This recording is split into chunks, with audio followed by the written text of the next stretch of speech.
गज़ल अब्दुल हमीद अदम। आवाज़ व पेशकश हसन बलोच।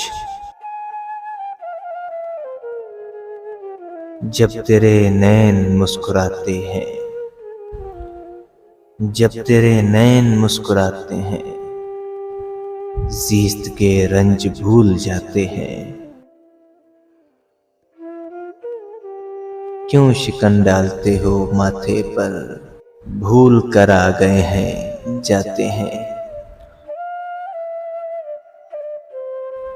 कश्तियाँ यूं भी डूब जाती हैं, नाखुदा किस लिए डराते हैं। एक हंसी आंख के इशारे पर काफिले राह भूल जाते हैं।